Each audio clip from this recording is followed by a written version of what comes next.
Just like ourselves, they are fighting for the right of self-determination.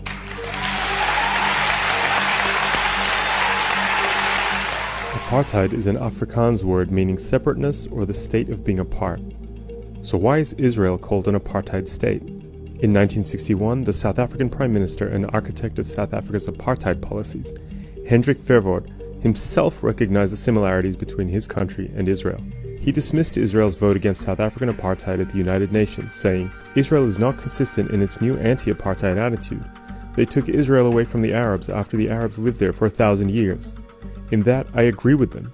Israel, like South Africa, is an apartheid state." The crime of apartheid under the Apartheid Convention and Rome Statute consists of three primary elements: an intention to maintain a system of domination by one racial group over another, systematic oppression by one racial group over another, one or more inhumane acts as defined carried out on a widespread or systematic basis pursuant to those policies. Inhumane acts included in both the International Apartheid Convention and the Rome Statute include forcible transfer, expropriation of landed property, creation of separate reserves and ghettos, the right to leave and to return to their country, and the right to a nationality, welcome to life for Palestinians in Israel and the occupied Palestinian territories. In addition, the Rome Statute describes the crime against humanity of persecution as the intentional and severe deprivation of fundamental rights contrary to international law by reason of the identity of the group or collectivity, including on racial, national, or ethnic grounds. Since the foundation of the State of Israel, via the ethnic cleansing of up to 300,000 Palestinians from their ancestral homelands by Zionist militias in the 1948 Nakba, or catastrophe, and Israel's subsequent occupation of further territory after the 1967 war, there are now two groups in Israel and the occupied Palestinian territories: Jewish Israelis and Palestinians, ruled by a primary sovereign, the Israeli government. A stated aim of this government is to ensure that Jewish Israelis maintain domination across Israel and the occupied territories. In 2018, Israel passed a law with constitutional status affirming Israel as the nation-state of the Jewish people, declaring that within that territory the right to self-determination is unique to the Jewish people, and establishing Jewish settlement as a national value. To maintain Jewish-Israeli control, Israeli authorities have systematically implemented measures designed to contain what it calls the demographic threat presented by Palestinians. Those policies include limiting the population and political power of Palestinians, granting the right to vote only to some Palestinians who live within the borders of Israel as they existed from 1948 to June 1967, limiting the ability of Palestinians to move to Israel from the occupied territories. Other steps which are taken to ensure Jewish domination are the official separation of Palestinians in the West Bank and Gaza, preventing the movement of people and goods within and between the occupied territories, and the Judaization of areas with significant Palestinian populations, such as the current home evictions being witnessed in Sheikh Jarrah. These measures aim to consolidate Jewish-Israeli control over land while forcibly concentrating Palestinians into severely crowded populations with restricted access to land, housing, and resources, while encouraging and supporting Jewish and Jewish-dominated communities to grow and flourish. Israel often boasts of being the only democracy in the Middle East, and that its Palestinian citizens enjoy full and equal rights, but this is far from the truth.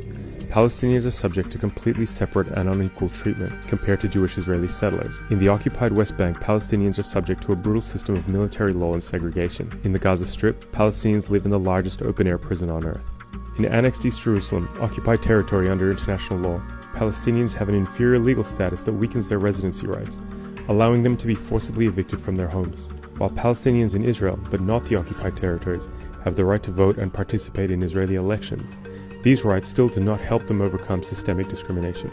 In the early 1970s, Palestinians began to compare Israeli proposals for Palestinian autonomy to the Bantustan strategy of South Africa, which would essentially see a series of tightly controlled ethnic ghettos, rather than actual political autonomy. In the 1990s, the term Israeli apartheid gained prominence after Israel, as a result of the Oslo Accords, granted Palestinians limited self-government in the form of the Palestinian Authority, and established a suffocating system of permits and checkpoints. Allegations of apartheid grew further following Israel's construction of the West Bank barrier. Israel continues to punish Palestinians in the occupied territories with a number of ongoing abuses. Severe restrictions on the movement of 4.7 million Palestinians, the confiscation of land, harsh conditions including the denial of building permits, the denial of residency rights to hundreds of thousands of Palestinians and their relatives, the suspension of basic civil rights such as freedom of assembly and association. On top of this system of control comes the war crimes committed as Israel has routinely attacked Gaza under the guise of fighting terrorism. In recent weeks, public opinion has shifted radically as home evictions in Sheikh Jarrah and Israel's attacks on Gaza have illustrated the brutality of Israel's system of control over the Palestinian people. The question is, how long can it continue?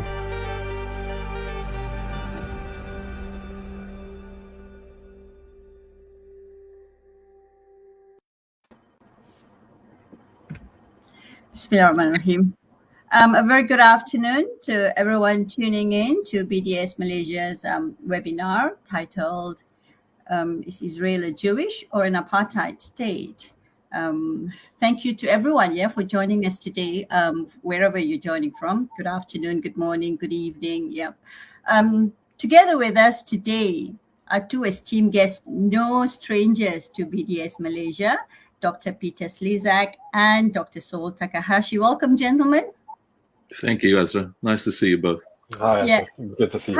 How's life? I mean, everyone's got to ask, how's COVID life these days?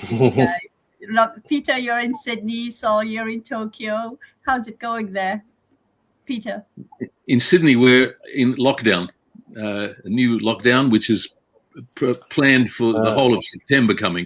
We've just got a growth in the number of cases, so we're and some suburbs are more affected than others, so it's not good at the moment. Yep, and I hear lockdown fatigue. Yeah, people in the streets protesting against lockdown, just suffering from lockdown fatigue. Basically. Yeah, it's tough on some people. Yeah, and Saul, yourself. Yeah, I mean, we don't have those kind of mandatory lockdowns, not because the government wouldn't want to do it if it had the tools to do it, but just because there's no legal basis to do it. So, I mean, there are these kind of declarations of states of emergency, and restaurants are asked to close early and not to serve alcohol and all that kind of stuff. And there are all sorts of, what I would say relatively minor sort of measures compared to a full-blown, lockdown where people are stopped and fined if they're, walking on the streets, that kind of thing. But there's a huge amount of fatigue. I mean, same kind of thing. I mean, people are sick of it. I'm sick of it. People are tired of what they see as having been their normal lives just being, just sort of fading away and not being able to go back to do the kind of fun stuff that we all used to be able to do before. So that's a big thing. And not being able to travel, of course, to come see you guys in Malaysia and Australia is a big thing for me. That's for sure. It's very tough. Of course. Even here in Malaysia, I don't know what life is other than lockdown. Since March last year, it's been one lockdown after another, right? And I think to get back to life before lockdown is going to take a bit of adjustment, I think. Anyway, gentlemen, let's get back to our topic today. Is Israel a Jewish or an apartheid state? And before we get into it, I just want to introduce our two speakers. Dr. Peter Slezak, you're currently an honorary associate professor of philosophy at the University of New South Wales, Australia. And your research and teaching include philosophy of science, religion, the mind, language, Galileo, and Descartes. That's quite something. It sounds... It means I'm a dilettante. Sorry? It means I'm a dilettante. Okay. It sounds abstract, right? Philosophy of the mind, and but at the same time, it's so exciting to me. You're also the co-founder of the advocacy group Independent Australian Jewish Voices, and an executive member of Australia-Palestine Advocacy Network and Palestine Support Network of Australia.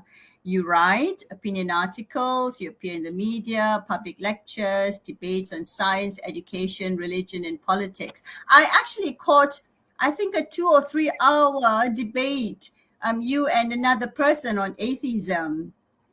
God, yes, I've done some very interesting public debates with, I'm an atheist, but I've debated with both Muslim and Christian scholars about the fundamentals of religion and God. It's been very interesting. I had a very big public debate. I caught one of that, the full lecture, to be honest with you, I did. This is pre-COVID days. Welcome to our webinar, Peter. And Saul, you're a professor of human rights and peace studies at the Osaka Jogakuin University in Osaka. You were also the deputy head of office at the Office of the UN High Commissioner for Human Rights in occupied Palestine for 5 years. And in that time, you lived in Jerusalem and traveled throughout both the West Bank and Gaza, monitoring and documenting human rights violations. So that must have been quite an experience, 5 years. Yep. Yeah, it was something, for sure. It was something. Yeah. You've also written several books, including The Palestinian People Continue to Suffer, Why the UN Can't Solve the Problem. That's not very hopeful, is it? But, well, I try to be hopeful, but also realistic, I guess. Anyway, yeah. it's the publishers that decide the title, not me. And welcome, Saul, to our webinar. It's great to be here.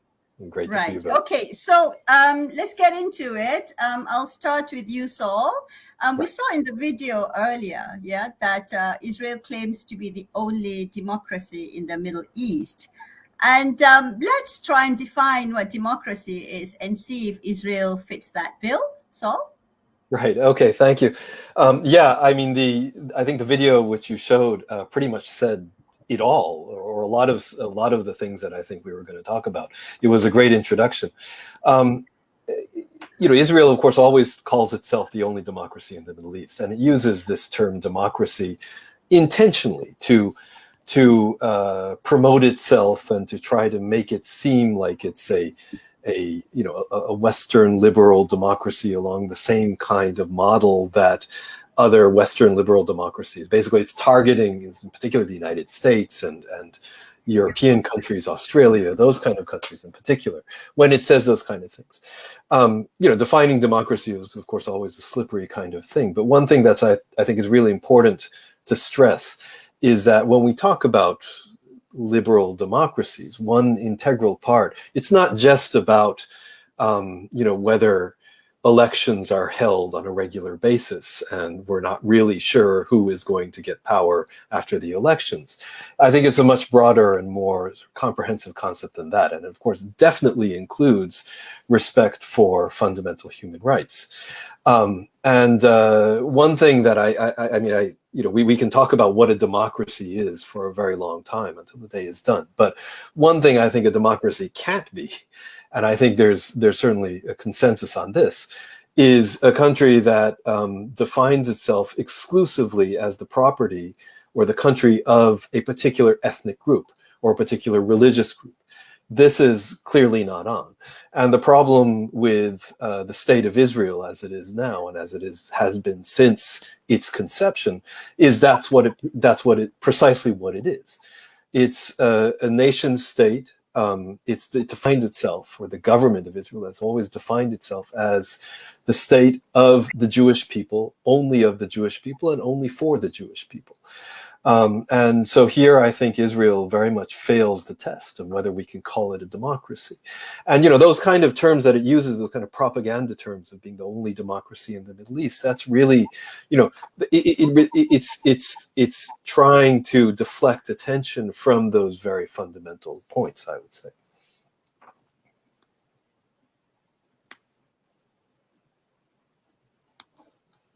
Yeah. Oh dear, you're. I think you're muted. Yeah. Okay. Yep. We still make that mistakes, unbelievably, right? We still make mistakes like that after a year and a half of webinars. Yeah.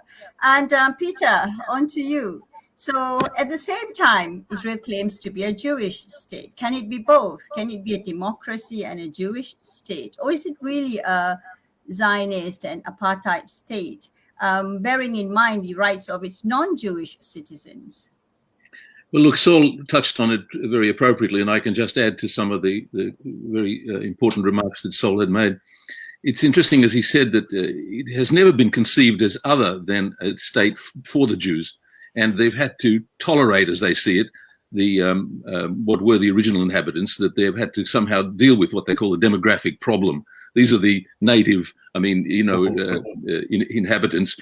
Palestinians often say, like the Knesset member, the former Knesset member, Hani Zouabi, she said she didn't come here, she didn't migrate here. This is her country. Well, the history of this is very interesting. I'll make a few quick remarks to add to what Saul said.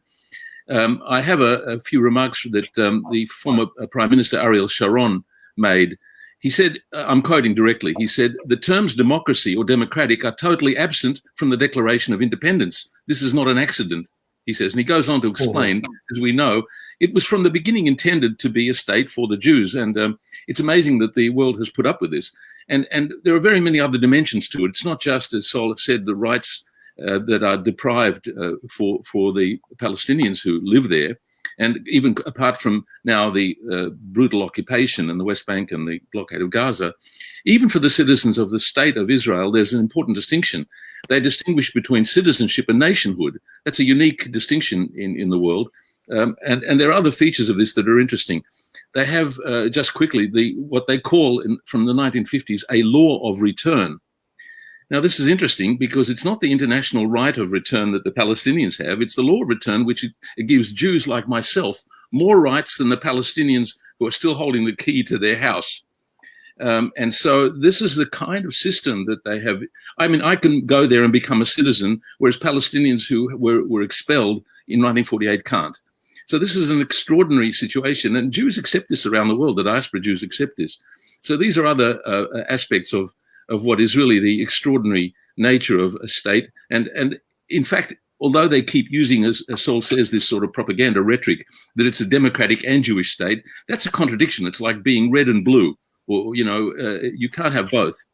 And of course, as that nice little video pointed out, the nation state law in 2018 enshrined these discriminatory laws as part of their foundational documents. So the whole place is extraordinary. And as the document also mentioned, I think they mentioned just recently, even Human Rights Watch and B'Tselem have now officially come out with reports.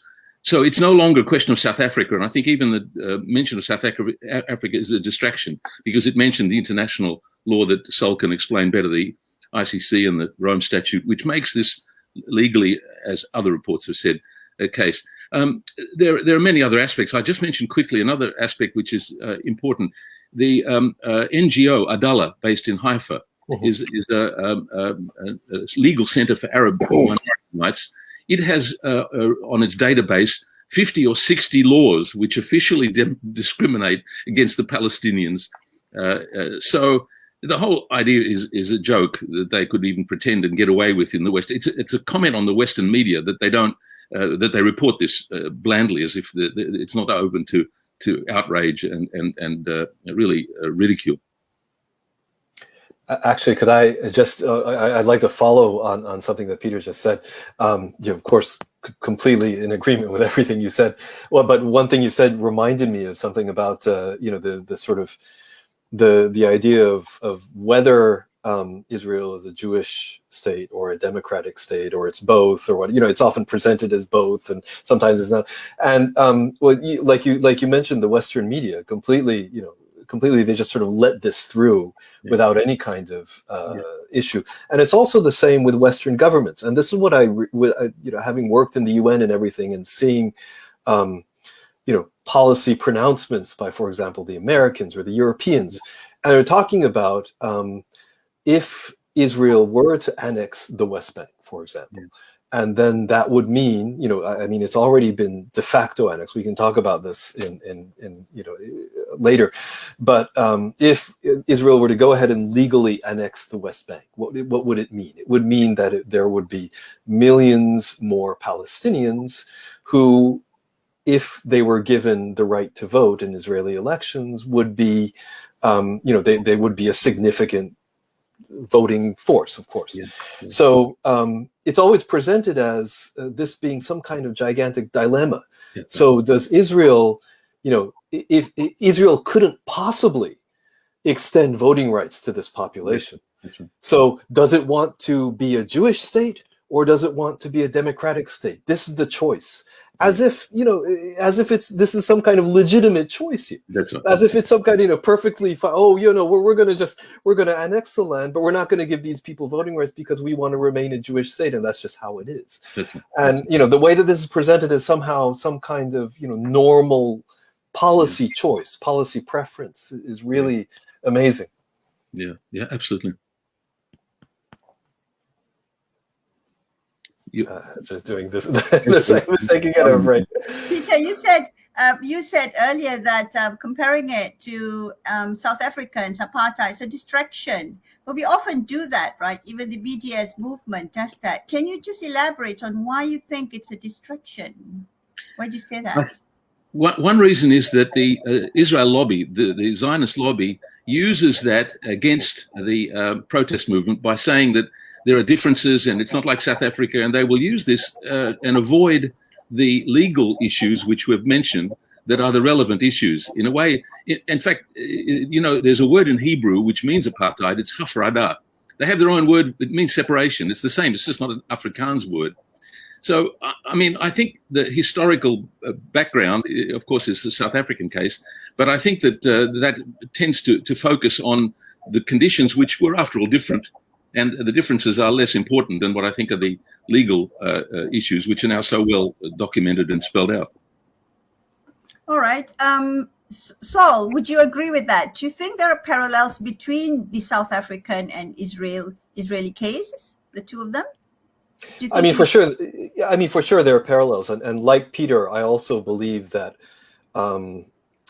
obsessing about the South African example is not so helpful, because it opens the door to, as you mentioned, the Zionist lobby coming in saying, but there was this difference and there was that difference.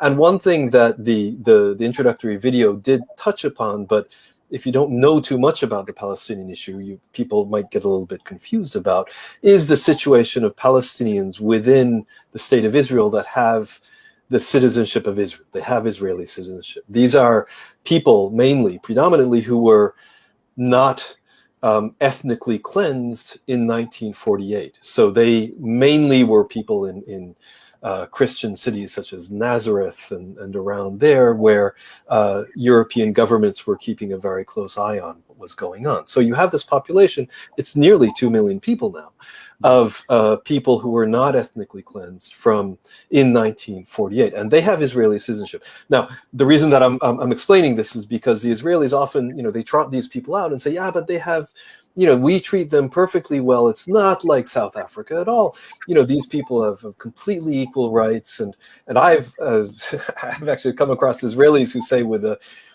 a straight face, they actually have more rights than we do as Jewish Israelis. You've heard this too, Peter, for sure, because they don't have to go to the army, this kind of stuff. And yes, they're not welcomed in the army. They can't go if they really want to, but obviously that's not something which most of them want to do. But for having not served in the army, that actually makes a lot of issues for them later on in terms of getting government assistance and all that.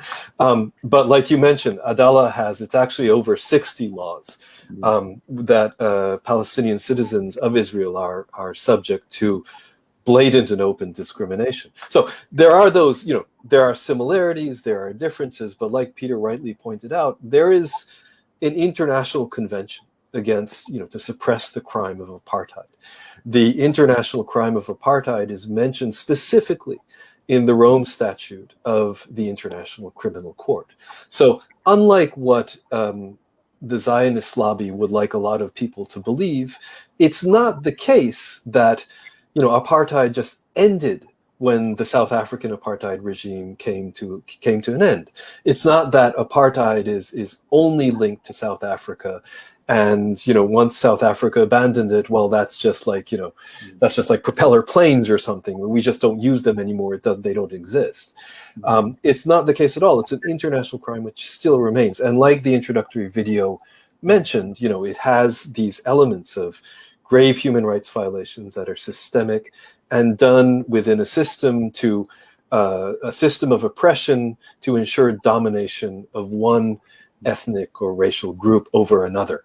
And that describes perfectly the situation of Israel, frankly. I mean, it is, Israel discriminates against all Palestinians. Yeah. There are different categories, if you like, people with Israeli citizenship, people in the West Bank and Gaza who do not have Israeli citizenship, people in East Jerusalem who have a very precarious residency situation, and the refugees who have the internationally recognized right to return to their homes, and yet they are completely barred from this. While at the same time, like Peter, like you mentioned, under the right of return, any person who has, I think, one Jewish grandparent can just raise, anywhere in the world, they can just raise their hands and, even the spouses of Jews, they've changed the rules. Yes, they changed that when the Russians... My wife was Catholic. She has more rights than a Palestinian.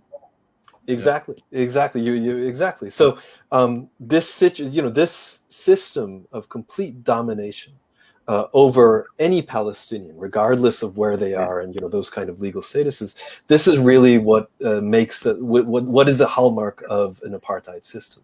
So for sure, the Israeli regime right now is a complete and total apartheid system. If I could just jump in to add something, I think in some ways, even talking about apartheid is understating how serious it is. Yeah. Look, the reality in the West Bank, and certainly in Gaza, is much worse than apartheid. I mean, the West Bank is under a brutal military occupation where they're rampaging around, brutalizing the Palestinians. So that's not just apartheid, that's much worse. And Gaza is even worse. Yeah, no, I agree. They never, one thing that South Africans always say, South African, former anti-apartheid activists, and of course I have a couple of friends who were South African and then they had Jewish heritage and they actually moved to Israel and they became Israeli citizens, but they are very prominent in the activist in the world. And they they mentioned that you've heard this before, that in South Africa there were never segregated roads, whereas in of course, as you know, in the West Bank there are segregated. So that's just a very simple example, a very easy example of showing just how, in fact, in many ways, it's worse. Yeah. All right, thank you, gentlemen. Now let's train our guns on the media for a bit. Yeah, Peter. There is such a heavy pro-Israel bias in our mainstream media, right? We see little shifts that give us this window of optimism and hope, but by and large, there's this blanket pro-Israel bias, okay? First question, why do you think there is this pro-Israel bias? And two, how has the Israeli Jewish citizenry bought into this? Look, before I answer the question directly, let me say something indirect that I think is important. This whole question of the bias in the media is a very fraught one. I spent a lot of my time reading and thinking about this, and I'll get back to your question more directly. But the first thing to say is that, again, the enormously influential Israel lobby figures, they have, of course, the opposite view. Their view is that the media are heavily biased against Israel, and they're very effective in harassing the media. In Australia, for example, the ABC, the moment there's the slightest criticism of Israel, the media are barraged with complaints, and they have to respond to them. So that's the context in which we have to try to deal with this and to try to make some objective assessment. Obviously, one way to assess it objectively is you can't just look at what's presented in the media. You have to know independently what's going on the ground in Israel, Palestine, and then look at how much is covered. And the reality is that it's hardly covered at all. I mean, just in the last few weeks, they've shot dead, I don't know how many unarmed Palestinian citizens in the West Bank, and they're not reported. So the question of bias has to be looked at in some sensible, objective way in relation to what's going on there. But your question was, why is there the pro-Israel bias? Let me try and address that quickly. I think, firstly, it's part of a much bigger problem with the media. It has to do with the systematic bias that the Western media, even the not the corporate media, but even like the ABC or in Britain, the BBC, they're part of a system which is part of a propaganda system. I'm thinking, of course, of Noam Chomsky's important landmark work with Edward Herman on the manufacture of consent, and the way in which our intellectual culture is organized to protect our entire system against proper criticism. And so if you look at the studies of wherever we're on the wrong side, wherever we're the perpetrators of violence and crimes, in Latin America, in Vietnam, in East Timor, the Western media have always played this role of being propagandists for the power and our own interests. And this is even the independent media like the ABC. Now, this is a long and complicated story, but the situation of Israel has to be put into that context. Of course, there are other aspects to this which are worth mentioning. Edward Said wrote, again, a very important book on this called Covering Islam. And part of the problem, of course, is that we're dealing with largely Muslim populations. The Palestinians are not all Muslim, but a large part of it. And they're part of this a syndrome of stereotyping of Palestinians, and that's another difficulty that we have, and an aspect of the problem. So there are all these aspects to the way in which the Western media are systematically biased against showing just the realities on the ground. I once spoke to a journalist. I was in Palestine, and I spoke to one of the ABC people, and I asked them why they're not covering what's going on in Palestine. And it's a rather interesting but understandable reaction. I mean, you can cover one house getting demolished, you can cover one person getting shot, but you can't do it every day, every time it happens. There's something about the logic of the media that means when it's happening systematically, constantly, the number of house demolitions, there'd been 50 or 60,000 houses demolished. And as I say, every couple of days, a Palestinian is shot dead or beaten up. Well, somehow it's not an option for the media to do it on a constant basis. And so basically it's hidden. It's not visible. And so there's that side of it. The other question you asked was something about how the Jewish citizenry has bought into the bias. Well, there's an obvious answer to that. It's hard to believe, but I think that not just the diaspora Jews, but the Israeli population are to a very large extent ignorant of what's going on. A lot of people who are informed find this hard to believe, but I'm quoting people like the journalist Gideon Levy, who's one of the most important commentators on the horrors. And he is telling us how the Jewish population in Israel are ignorant of what's happening a few kilometers away in Gaza or in the West Bank. There's some way in which they maintain this. Well, I mean, the mainstream media simply don't show it there. And here too, the Jewish communities are kept in a bubble. And I mean, I watch the Jewish media and their attempts to deal with this. To a very large extent, they're in ignorance. And when some facts sneak out that are uncomfortable, they will make excuses for it in terms of Israel defending itself or some other rhetoric. So it's a very serious problem. And I think that's one of the major issues, especially among diaspora Jews, although to be a bit more optimistic, it's changing. Norman Finkelstein wrote a book several years ago now called They Know Too Much. And especially in America, the Jews are mainly sort of progressive. They're Democrat voters, and they're progressive on every other issue except Palestine, but they're starting to find out how bad it is. And recently there have been some very significant developments. Peter Beinart and various others who are mainstream practicing essentially Zionists, and they're starting to dissent and repudiate the crimes. And so these are shifts which are, I think, a significant indicator of maybe some hope. Right. Saul, is there anything you'd like to add to that? Media? Yeah, thank you. I mean, for sure, I agree with everything Peter just said.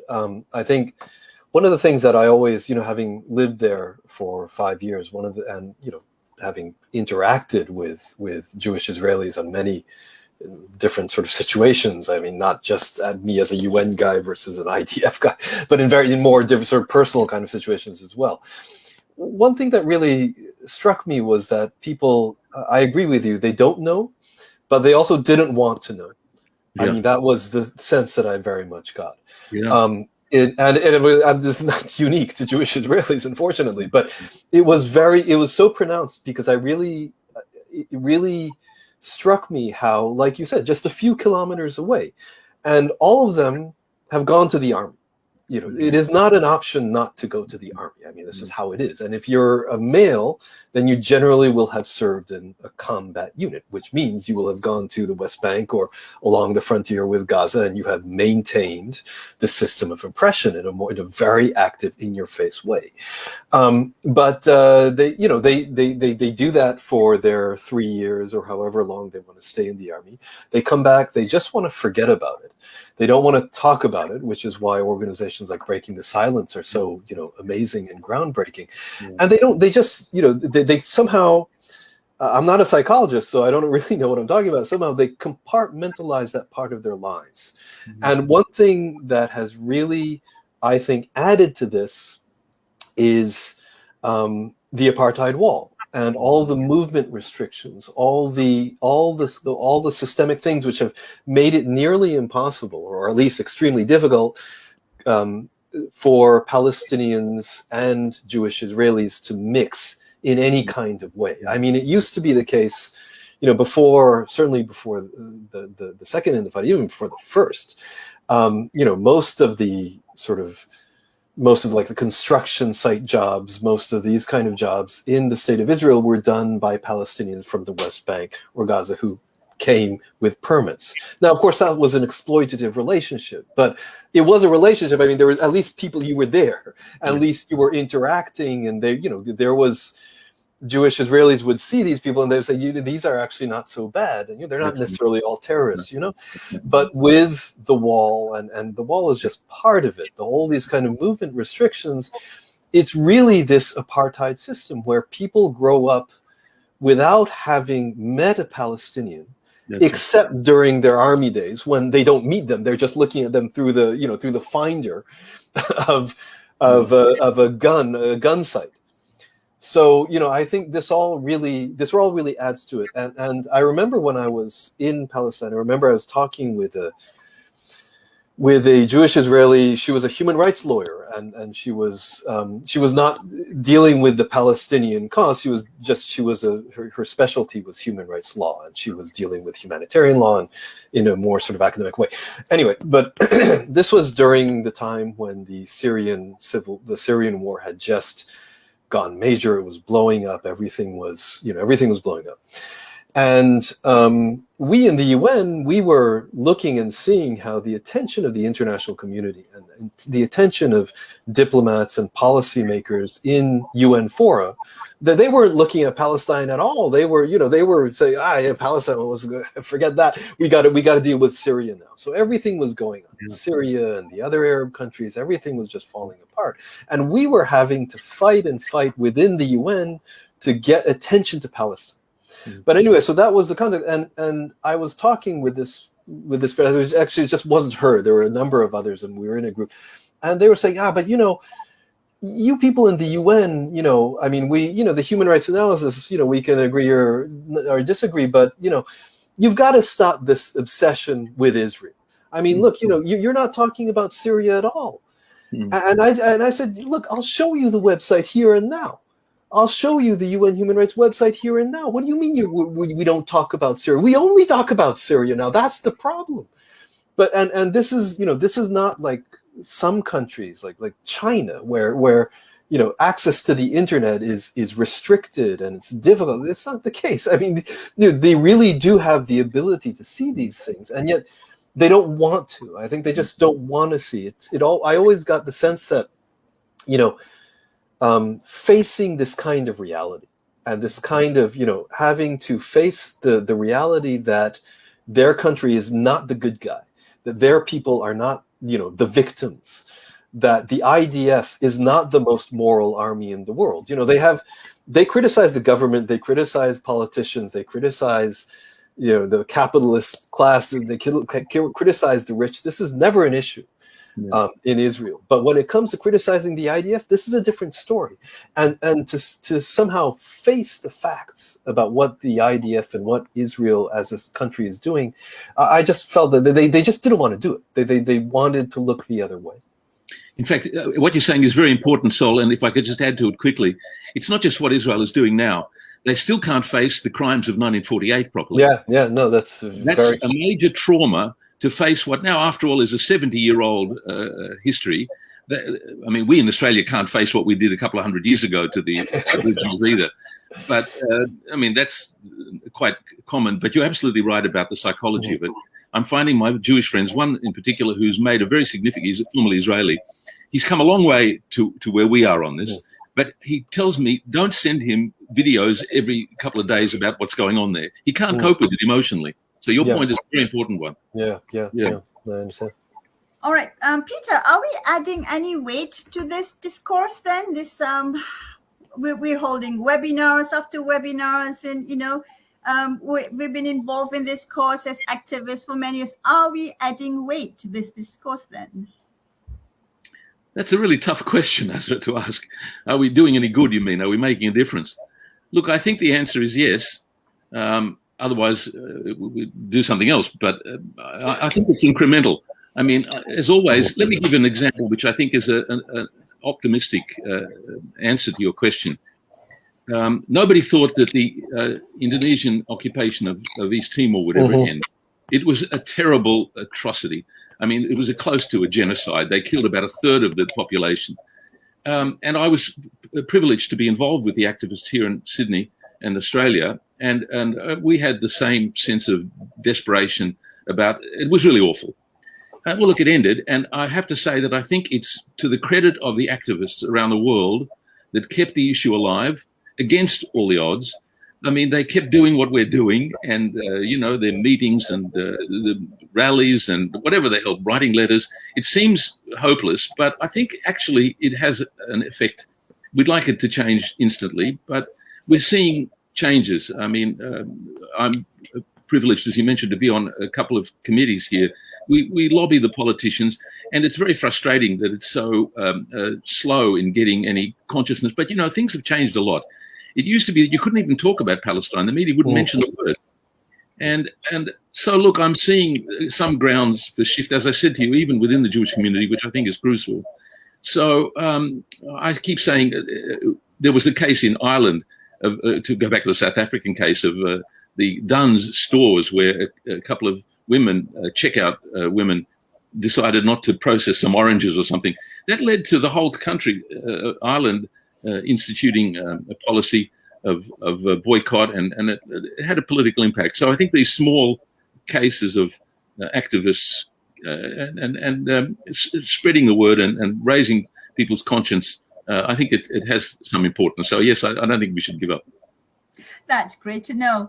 All right, now let's go back to BDS. Yeah, it's been how many years now? It started as a grassroots movement in Palestine by the Palestinians themselves, and it's growing worldwide. We see it, right? So, Saul, can you just touch on how important BDS is, and how successful has it been? Well, BDS is crucial. I mean, mobilizing international civil society really, I believe, is the only way that we were really going to make progress. Peter, I completely agree with you. We're not, it's incremental change, and it's not necessarily change that we don't necessarily see this kind of change immediately. Inshallah, we will see it in our lifetime. I do think we'll see it in our lifetime. But things have already been changing. I mean, things are changing. I mean, if you look, I think, if we look at, for example, opinion surveys in the United States, for example, and the attitudes towards Israel, the blatantly pro-Israel bias is already shifting. Yeah, it's shifting amongst young people more. It's shifting amongst people who vote for the Democratic Party as opposed to the Republican Party a little bit more. But it is shifting, and it's also shifting. There was a very interesting survey a couple of weeks ago, I think, about, or maybe it was a couple of months ago, about opinions also in the evangelical community, the Christian evangelical community. These, many of whom are Christian Zionists, and again have a very die-hard attitude towards protecting Israel. There's also been a noticeable shift there. So things are changing, and I think BDS is a big part of that and an important part. And that itself is already, a big success. BDS, we can point to various sort of specific examples of, we've pressured companies into not doing business with Israel. We've pressured companies like Ben & Jerry's, that would never have happened without the BDS movement and those kind of things. And the other side can trot out statistics about, the economic punch is really not that big, and it's actually not such a big deal. But it goes much more beyond, I think, the dollars and cents. It's really, when we look at South Africa, what brought the South African apartheid regime down? It was this international boycott. Not that it brought South Africa, to economic ruin. No, it didn't. But it was the lack of international legitimacy that really brought the apartheid regime down. And that's where it's heading now. I mean, the writing is on the wall. In my mind, there's absolutely no question. And that's why the government of Israel is going crazy about this. They've identified BDS as an existential threat. They're pouring, millions and millions of dollars into efforts against it. And if you look at the United States, I mean, it's it says something about, you know, the corruption of the American political process, that you know, a huge number of states, last I checked, it was over 25, had passed some sort of law, not outlawing BDS outright, because that's very difficult to do, but at least preventing state governments from doing any kind of business with people who boycott Israel, these kind of things. And they're still pushing to do it at the federal level. But this, and then this is, and not to mention all the stuff that they're doing in universities, you know, pressuring universities not to give tenure to pro-Palestinian professors, all this kind of thing. But they're going crazy about it precisely because they know this is really going to hurt. This is going to be the end. And I really think BDS, you know, is crucial. It's not everything, but it is a crucial part of this whole thing about pointing to the violations of international law and justice by the state of Israel and trying to bring them to account. If I could add to that, you're quite right. If I just reinforce a point you made, the hysteria of the Israeli government in reaction to the Ben and Jerry ice cream boycott, the overreaction to that is so significant. They were threatening them and they're calling it anti-Semitic, and that's a very good indication of how significant the boycott movement is. So that's a good sign from our point of view. I think they're even calling it, what was it, terrorists? Terrorists, terrorists? Yeah, I got before they called it. Yeah, insane. Yes, insane. Really crazy, really over the top. Yeah. Right, Peter, just building on that, one of the objectives of BDS is justice for the Palestinians. What is justice for the Palestinians? Can you elaborate on Well, that? look, the BDS movement has 3 platforms. And of course, BDS is complicated. I have to say I'm very sensitive to the criticisms of BDS. I have to be conscious of people like Norman Finkelstein and Chomsky, who I admire and respect, and they had certain reservations about BDS, so we can talk about that. But look, more directly, the answer to your question, there are 3 planks to the BDS platform. One of them is, of course, ending the occupation, which includes the blockade of Gaza. That's obvious and straightforward, and really hardly deserves debate. It's so really uncontroversial. The occupation is a crime, and the blockade is a crime. The second plank is the right of return, which is complicated and controversial. But I think, and Saul could perhaps reinforce this, but legally, I think there's no question that there is a right enshrined in international law and in UN resolutions. I think it's 194. The complications of realizing it and giving effect to that, I think, are serious, and one has to talk about that. Chomsky has some important remarks about the practicability of it, but anyway, that's another plank of the BDS movement. And the third plank is the respecting the rights, as we talked about in the beginning, the whole question of apartheid and the rights of the Palestinians, of course, in Israel, and so the BDS has these as its main demands, really. That's the program. And what would be justice for Palestinians? All 3? Well, one at least. a time? Yeah, that's the right question. Look, it's obviously justice. You're quite right. There's often this slogan that people want peace, but the right answer is it's not just peace. We want peace with justice, and justice means recognizing. I mean, look, it's not a complicated question. Saul is the expert on this. What does justice mean? It's, you know, human rights. It's not like it's difficult. It's not quantum physics. It's not rocket science. They should simply observe what are internationally recognized to be the human rights and not to violate these rights in the most egregious ways, not to shoot dead innocent civilians. There are how many people are under administrative detention without any legal due process? You know, there's endless ways in which one could realize justice. And it's a scandal that the world permits this. So in a way, your question is too easy to answer. All right. Now let's go on to sports. Yeah.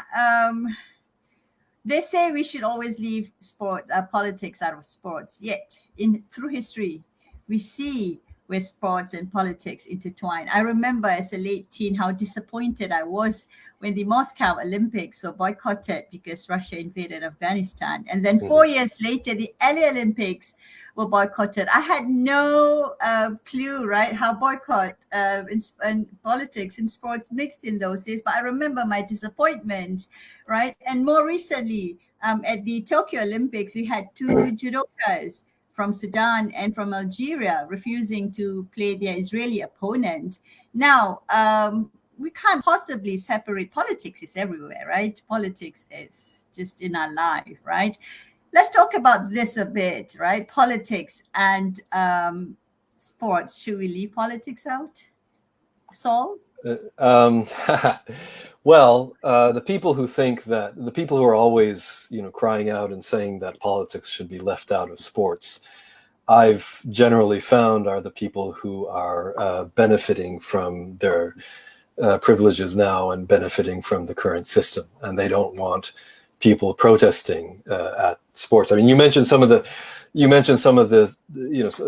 times where governments have used, like with the boycotting of the Olympics, governments have used sporting occasions to make a political point. But I'm thinking more of situations where, for example, athletes have used the platform given to them at international, mega sporting events, or just by virtue of the fact of being a celebrity, by being a sports, some kind of acclaimed sports player. And, thinking, for example, of the movement in the United States where American football players used to take the knee instead of standing for the national anthem. Yeah. And, the people that were going crazy about this were not the people who were suffering from police brutality, left and right. No, they were the people who benefited from the system. They're the people who, benefit from the privileges and special treatment that they get from the economic system as a whole and from the police in particular. So, I personally, I think that I don't see any problem with, certainly with sports athletes using mega sporting events to make those kind of political points. And I really admire what the two judoka did. And also there was I think a chess player. This is not an Olympics, a chess. You call these, not sure if he's called a player or what, but a chess person, 14 years old, who refused to play an Israeli player. And if you just think of the years and years of work and hard work that they've put in to getting to that point, to reaching that point, and yet they made a principled decision not to recognize through their actions the state of Israel. I think that's, personally, I think that's very admirable. And, I also want to make the point that, again, when we look at South Africa, one of the things that really brought the apartheid regime down was the international sporting boycott. That's right. It wasn't, and this is almost no economic, punch. I mean, if South Africa were holding the Olympics and that were boycotted, that's a different thing. But it's just to not allow South African athletes to come to international sporting events. This was a huge blow to their international legitimacy, and that when we look at what were the specific measures that really brought the apartheid regime down, this always comes up, the sporting boycott, because it made us, the South Africans, realize just how much the world was unhappy with us, just how much the world viewed our system as illegitimate. And that's why I think it's a good thing. I really admire the two judoka in the Olympics, and I think those things should continue for sure. Yeah, it's a 14-year-old Mauritanian at the Mauritania, yes, sir. Yeah, chess championships, yeah. And I keep thinking, right, at 14 to make that decision, that's really courage. I mean, it's truly admirable. It's really something. And it's really isolation, isn't it? It's isolating, and just as South Africa was isolated, it's about isolating Israel, right? That legitimacy comes into question. All right, gentlemen, time to get a little personal. Yeah. Saul, you mentioned that you spent 5 years in the West Bank under the auspices of the United Nations. Care to tell us a little bit about that? What was it like? Did it leave an indelible impression then, now, especially in your current activism and work at the university? Well, I mean, of course, it left a very, strong impression. I mean, you'd have to be really dense not to be shocked by the daily oppression that I was. I mean, in a way, I was privileged to see it, I say that, I mean, that didn't come out right, but I think what I'm trying to say is that, I was there, I was able to see with my own eyes some of the horrendous oppression that the Palestinian people were suffering, but I knew it would never happen to me. I knew it would never, touch me. And so I was in a very privileged position, but at least I got to see it. And, that was quite an amazing thing. I think like a lot of, there are two sort of different types, I would say, of UN people or internationals who come to Palestine. You have people who have been studying about Palestine and about the Arab world, and they're fluent in Arabic. I remember in another agency there was somebody who was fluent in Bedouin Arabic. It was amazing. And so where else are they going to work? Or they're going to come to Palestine, of course. And you have those people who have been thinking about Palestine for pretty much their entire adult lives. And then you have the second category of people who have really just, they haven't really thought about it. They're not experts on the situation there. And they just, by luck of the draw, they ended up there. And I was of that group. In fact, the situation in Palestine was a situation that I'd always sort of steered clear of, just because it seemed very complicated. I think like a lot of people, who had spent, who had grown up in the Western world and who had been influenced in many ways by the discourse within Western countries. I'm thinking I was in the United States.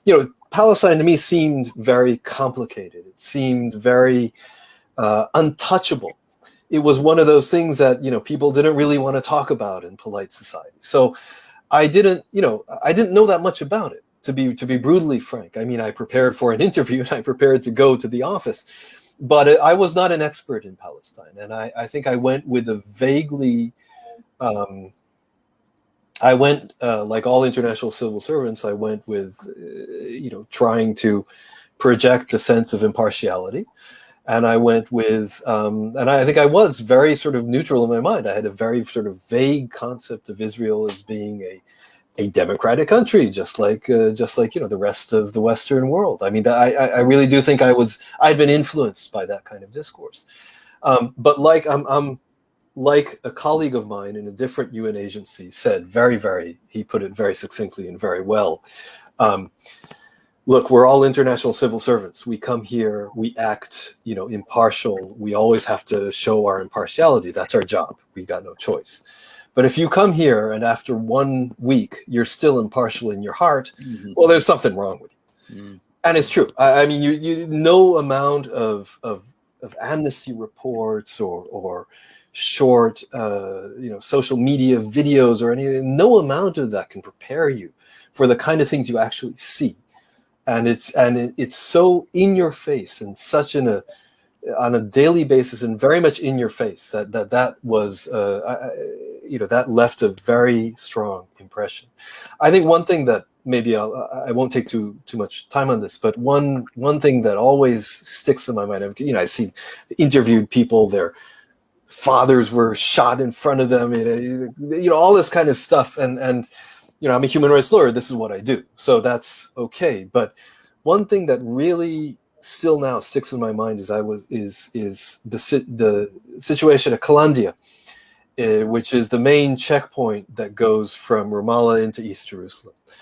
And Palestinians, East Jerusalemites, and also 48 Palestinians, if they have an Israeli plate on their car, they can actually drive through. It's one of the very few checkpoints that Palestinians can take cars through, but of course they have to stop at the checkpoint and they have to get out and show the ID document. They have to open the boot for the soldier themselves. The soldier never opens the boot himself.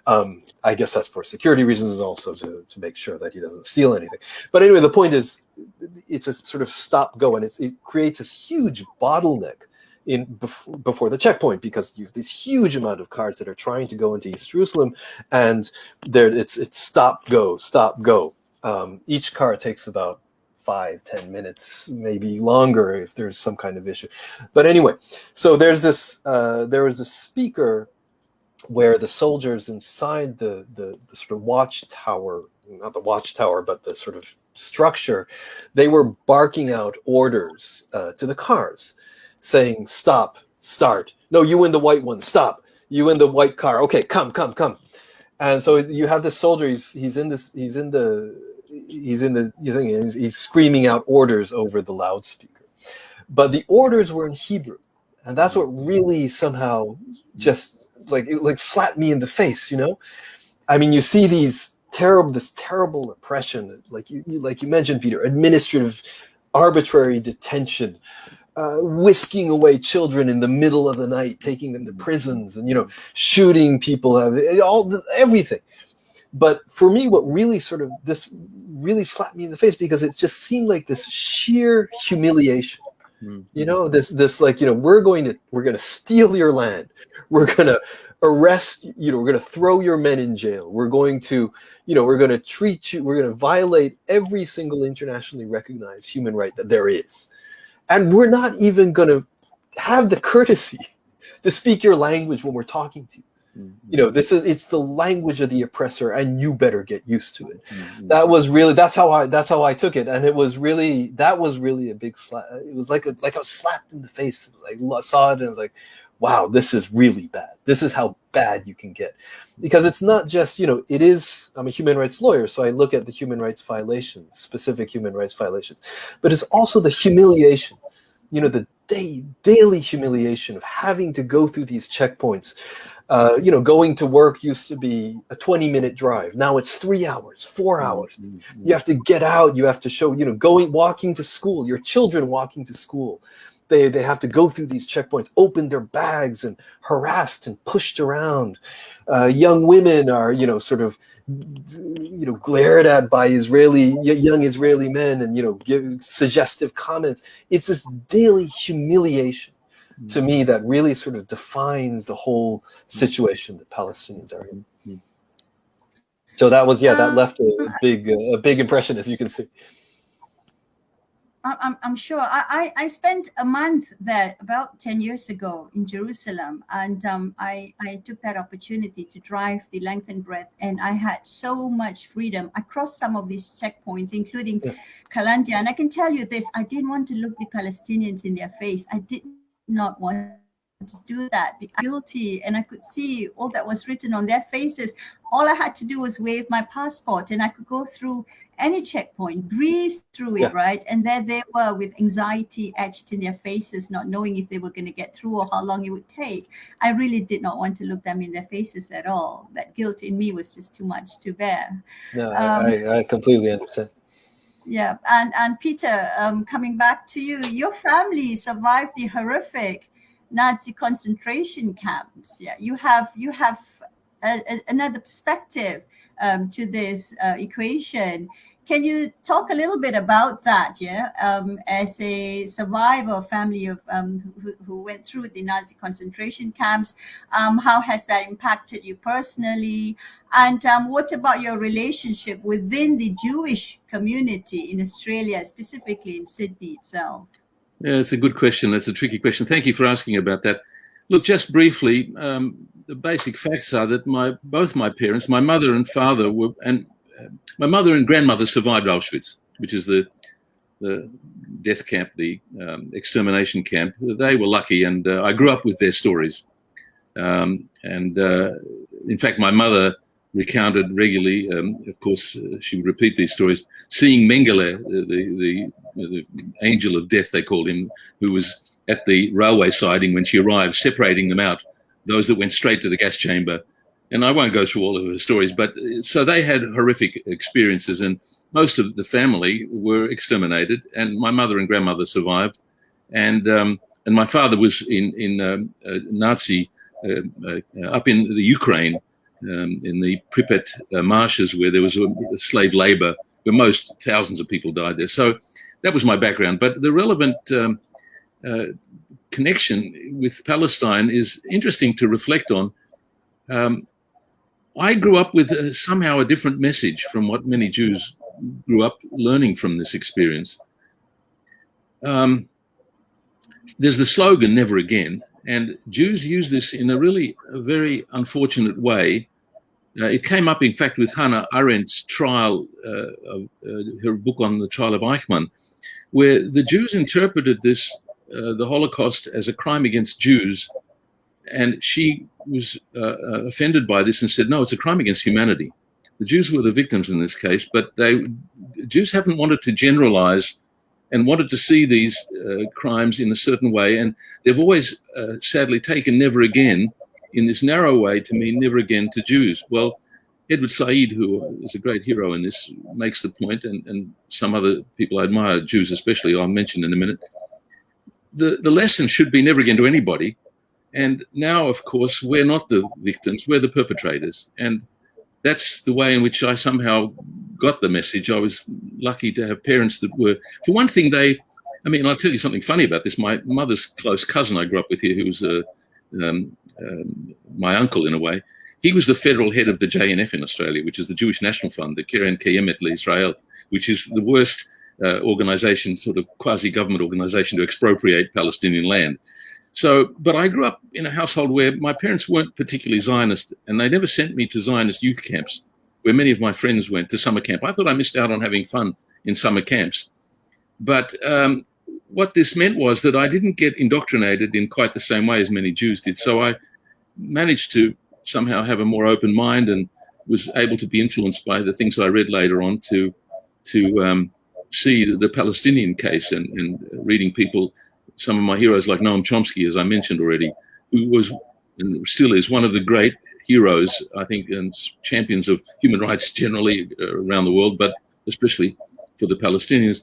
So that was the sort of a story that was somehow different in some ways to many of the other Jews.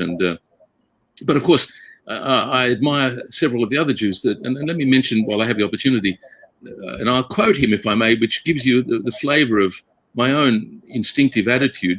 Norman Finkelstein had a similar history, and he has been very passionate, and he puts it in the way that I instinctively did, that he stands for the Palestinians because of the lessons he learned from his parents, by getting what I think is the right lesson from that. Let me quote something he said. It was an occasion, a publication, which got a lot of YouTube attention, where a woman in the audience in one of his speeches was upset and said something about how Jews in the audience were upset by things he said. And let me just read out, I have it in front of me here, what he said, and it's the best way to capture my own feelings towards it.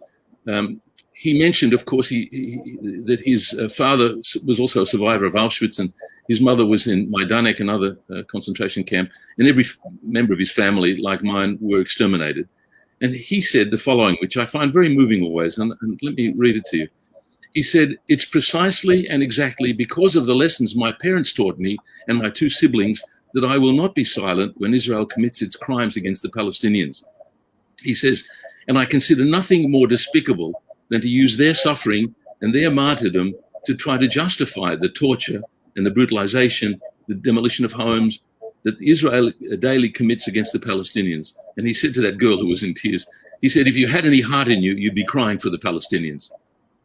I find that very moving, and I think that's the message that I think is the right one for Jews, and it's very hard to get them to see it in those terms because, as you know, they shamefully exploit the Holocaust to excuse everything that Israel does. And so I've taken that sort of message to heart, and I find that that's really the reason that, like Finkelstein says, we have to stand up for the Palestinians. I have family in Israel, I should mention. And my mother's closest cousin, he has still the tattoo on his arm from Auschwitz. And bless him, he's 92 years old now, or 93. And so it's an interesting tension. But just one other thing, since you asked, you'd be perfectly aware of the reaction of the Jewish community generally.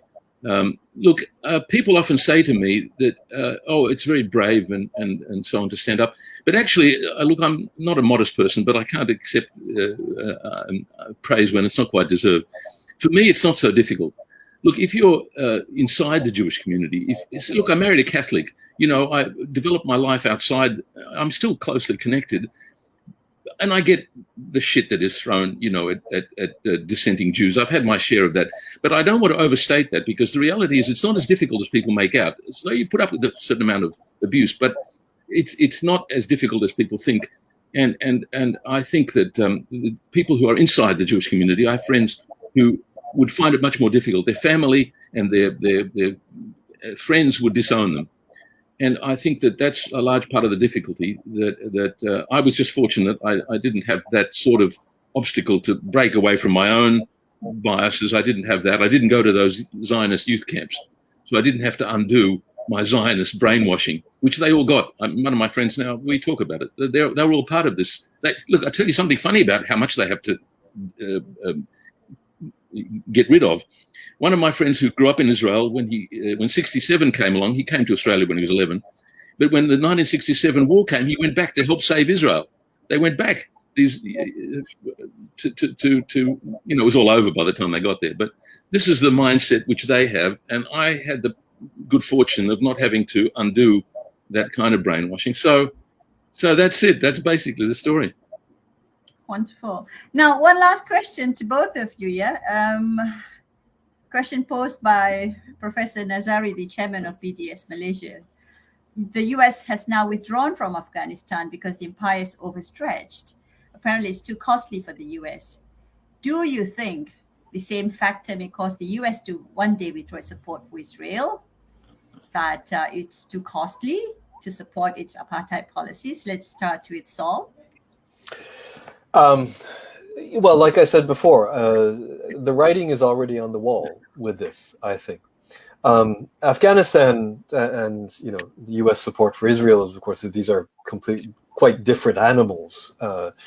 But I mean, the strength of the Israel lobby within the United States, and also which also includes a sort of religious factor, Christian Zionism and the evangelicals and all this kind of thing, and it's a much more historical thing as well. I mean, when you talk about history in the United States, it's hard to put the two in the same sentence, of course. But what short history the United States does have, I mean, there is a history of sort of political involvement with Zionist, organizations and like that. So it is, they're different animals, but the writing is on the wall. I think there's no question. But it has to come from within the United States. That is to say, it has to come, and it is coming from the American people themselves. I mean, there is a noticeable shift in public opinion.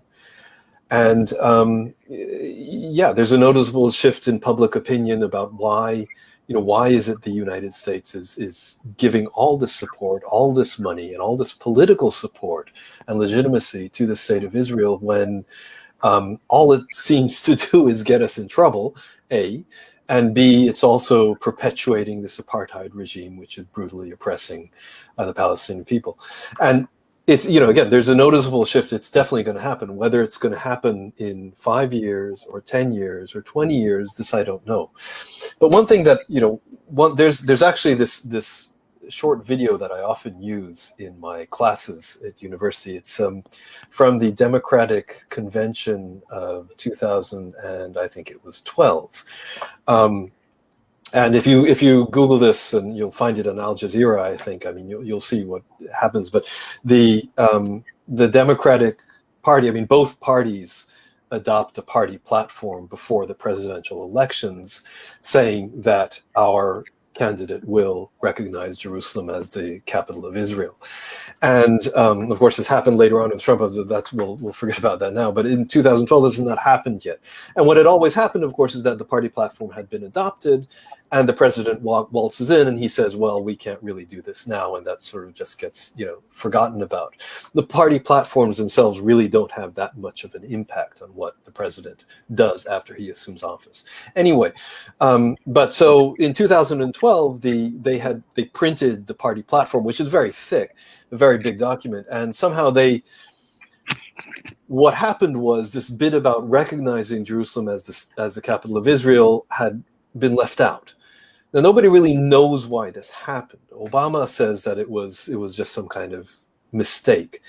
Nobody knows what, at least I don't know why it happened, and it's not been made public as to why it happened. But so it happened. I mean, it was printed, the delegates were all at the convention, and all of a sudden somebody realized, hey, where's our usual stuff about Jerusalem? And so what they had to do is they had to introduce a motion saying, we want to reintroduce this language into the party platform. We've always had it, and so this is normal stuff. So you had the party hacks, the sort of the powerful people in the Democratic Party. They're waltzing in. They're like, oh yeah, you know, so we're going to adopt a motion, and you know, everybody's just going to say aye, and it's no problem.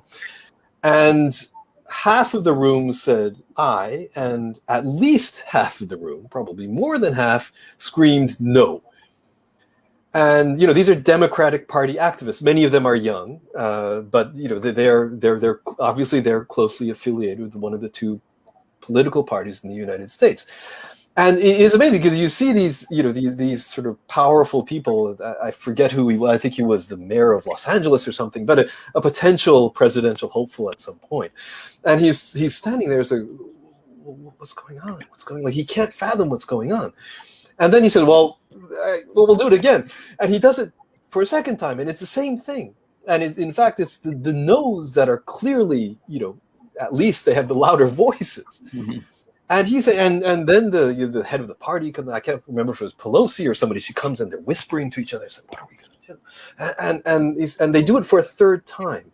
And once again, the no's clearly carry the day. But he's saying, "Okay, well, you know, I'm the chair, and I've heard. I think it's been adopted by acclamation, and so we'll just move on."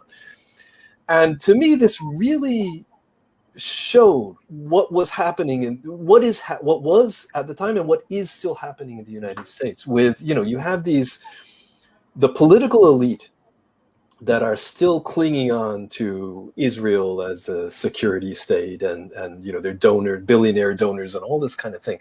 But the people are more and more, you know, they are seeing what is happening.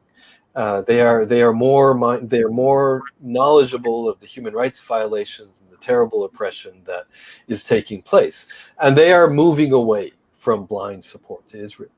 So you know, there's no question that this is going to happen. It's just that what's happening now is that the political process in the United States basically does not reflect what most of the people are thinking. Yeah.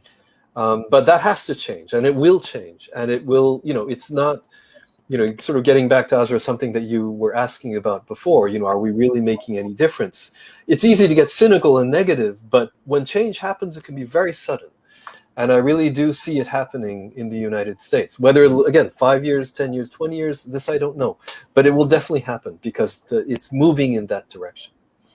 Yeah. Peter. Yes, look, I agree with everything Saul said, and I'll add something to that, which I think is evidence of that. The most significant thing in the last few years was the huge popularity of Bernie Sanders, and that, I think, I mean, in fact, of course, it was the Democrat Party itself that got rid of him. They undermined him and sabotaged him, the way they did, of course, the Labour Party in Britain with Corbyn. And the Bernie Sanders phenomenon is extraordinary on this Israel-Palestine issue. I mean, he used a taboo word for his own position, socialist, which was like, you know, you couldn't be a liberal and get elected in America before. And he was willing to run on that, which some people thought was ill-advised. But his position on Israel-Palestine was pretty good. And you could criticize it, but the fact that he talked the way he did without being prompted, he would volunteer issues about the rights of the Palestinians and so on. It was an extraordinary development in American political history. And the huge support that he had is further evidence for what Saul has been saying. Was it sad that he got, you know, sabotaged and didn't end up running because the Democrats basically couldn't face, not only on Israel-Palestine, he was too progressive on everything else, which was the same problem that Corbyn faced. And of course, the Israel lobby in England has been exposed as having been, you know, sinister forces undermining him from within the Labour Party in Corbyn's case. And the Israel lobby had its hand, of course, with Sanders as well. But that's the positive part of the story, that he could come forward with the kinds of views as a Jew that he did. And of course, as Saul says too, inside the Democrats, you've got the what do they call them? The women. What do they call the squad? The squad. Yes, yeah. Tlaib and Ilhan Omar, for all the rubbish they get, they're a very positive indicator of how things are changing. And so, look, the other thing I just add quickly, just to really agree with Saul, Israel is perhaps no longer for the long term going to be calculated as a strategic asset for the United States. And that's when things will change. when they decide that this is no longer in their own interest, it's not just the Israel lobby or the Christian fundamentalists that are the force behind it. America has always been regarding Israel as a strategic ally, and that may change.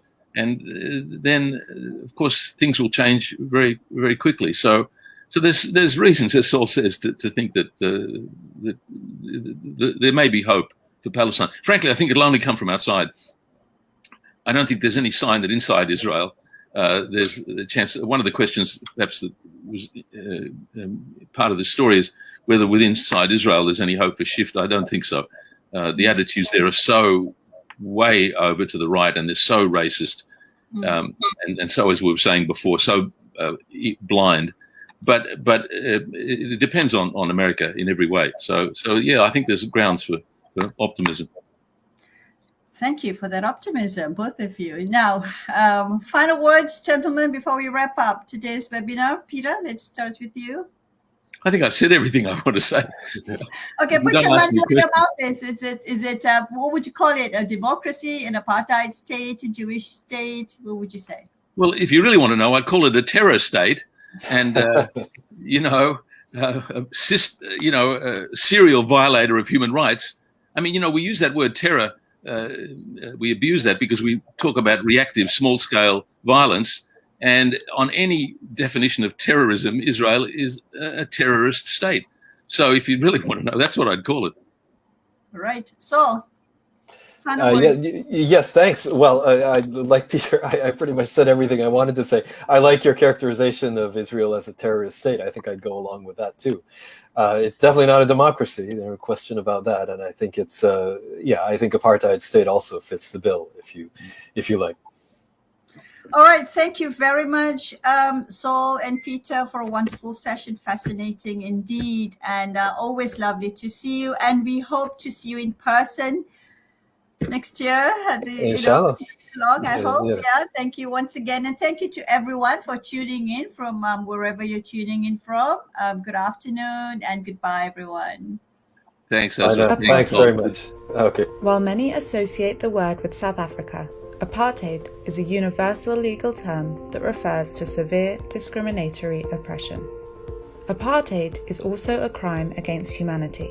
Its definition in the 1973 Apartheid Convention and the 1998 Rome Statute of the International Criminal Court is made up of three key elements: an intent to maintain the domination by one racial group over another, systematic oppression by one racial group over another, and one or more inhumane acts as part of that oppression. Persecution is a crime against humanity under the Rome Statute of the International Criminal Court. It is made up of two primary elements: a discriminatory intent leading to severe deprivation of fundamental rights of a racial, ethnic, or other group. On the basis of these definitions and its research, Human Rights Watch finds that Israeli authorities are committing the crimes against humanity of apartheid and persecution. Human Rights Watch finds that the elements of the crimes come together in the occupied Palestinian territory, pursuant to an Israeli government policy to maintain the domination by Jewish Israelis over Palestinians across Israel and the occupied territory. In the occupied territory, that intent has been coupled with systematic oppression and inhumane acts committed against Palestinians living there. The Israeli government is the main authority across Israel and the occupied Palestinian territory. In these areas, Israeli officials have demonstrated a discriminatory intent to maintain domination over Palestinians by ensuring control over land and demographics by Jewish Israelis. Take the Jerusalem municipality as an example. The Israeli authorities' goal is to maintain a sizable Jewish majority by boxing in Palestinian areas while helping predominantly Jewish areas to flourish. Israeli authorities maintain a two-tier system which privileges Jewish Israelis over Palestinians. The means used by Israeli authorities in the occupied territory amount to the systematic oppression needed to establish the crime of apartheid. Israeli authorities have committed a range of abuses against Palestinians. In the occupied territory, those abuses include mass land confiscation, the denial of residency rights and the suspension of civil rights, and rise to the threshold of inhumane acts and severe abuses of the fundamental rights of Palestinians. The international community should recognize the reality on the ground for what it is and press the Israeli authorities to end apartheid and persecution.